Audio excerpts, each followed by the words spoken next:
Assalamualaikum warahmatullahi wabarakatuh.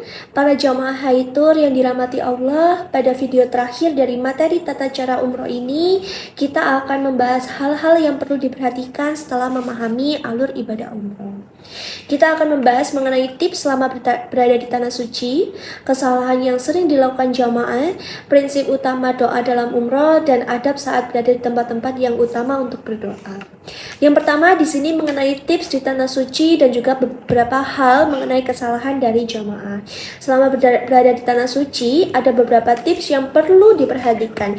Yang pertama, jaga sholat berjamaah. Kedua, perbanyak tawaf sunnah jika mampu, perbanyak membaca Al-Quran, perbanyak zikir dan istighfar, jaga akhlak kepada sesama jamaah, perbanyak doa untuk diri dan keluarga. Selain itu, ada beberapa kesalahan yang mungkin akan sering dilakukan oleh jamaah dan perlu dihindari, yakni lupa niat di mikot, tidak menjaga larangan ihram, salah hitung putaran tawaf, salah hitung lintasan sa'i, berdesakan hingga menyakiti jamaah lain, terlalu sibuk foto dan video. Kesalahan ini bisa dihindari jika jamaah fokus mengikuti arahan pembimbing dan tidak malu untuk bertanya saat kebingungan. Ingat, ibadah yang baik bukan hanya sekedar selesai, tetapi juga yang dijalani dengan ilmu, adab, dan ketenangan. Selanjutnya mengenai 3 prinsip utama dalam berdoa. Dalam perjalanan umroh, doa adalah bagian yang sangat penting. Namun, doa juga harus dilakukan dengan pemahaman yang benar. Ada 3 prinsip utama doa dalam umroh. Yang pertama, doa ditujukan hanya kepada Allah Subhanahu wa taala. Jamaah tidak boleh meminta kepada bangunan, makam, benda ataupun tempat. Semua permohonan harus diarahkan kepada Allah Subhanahu wa taala semata. Yang kedua, doa tidak harus selalu bahasa Arab. Banyak jamaah merasa takut doanya tidak diterima karena tidak hafal bahasa Arab. Padahal doa boleh menggunakan bahasa yang dipahami selama isinya baik, sopan, dan sesuai syariat dari agama Islam. Yang penting adalah keikhlasan, keyakinan, kerendahan hati, dan isi doa yang baik. Yang ketiga, doa harus diiringi dengan adab. Semangat berdoa tidak boleh membuat jamaah kehilangan adab. Jangan sampai demi mendapatkan tempat tertentu dalam berdoa, jamaah mendorong, menyakiti, ataupun mengganggu orang lain.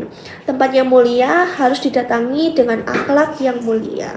Yang selanjutnya, catatan penting terkait tempat mustajab. Para jamaah yang dirahmati Allah, tempat utama untuk berdoa bukan berarti tempat tersebut memiliki kuasa untuk mengabulkan doa. Yang mengabulkan doa itu hanyalah Allah Subhanahu wa taala. Tempat-tempat seperti Multazam, Hijr Ismail, Raudhah, dan Masjidil Haram adalah tempat-tempat yang mulia. Namun, kemuliaan tempat harus diiringi dengan adab yang mulia juga.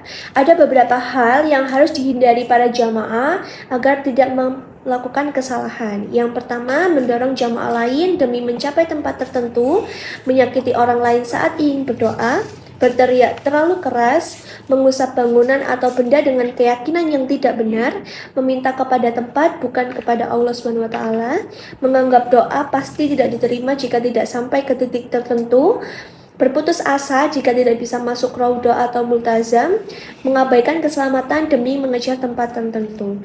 Prinsip pentingnya adalah berusaha mencari waktu dan tempat yang baik untuk berdoa, tetapi jangan kehilangan adab. Allah Maha mendengar dimanapun hambanya berdoa.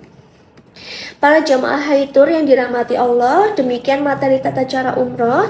Kita sudah membahas mulai dari persiapan sebelum berangkat, gambaran alur umroh, mikot, ihram, pakaian ihram, niat umroh, talbiyah, larangan ihram, adab masuk Masjidil Haram, hingga prinsip doa dan adab di tempat mustajab. Semoga Allah menerima ibadah umroh kita. Allahumma taqabbal minna, ya Allah terimalah amal ibadah kami. Labbaik Allahumma labbaik.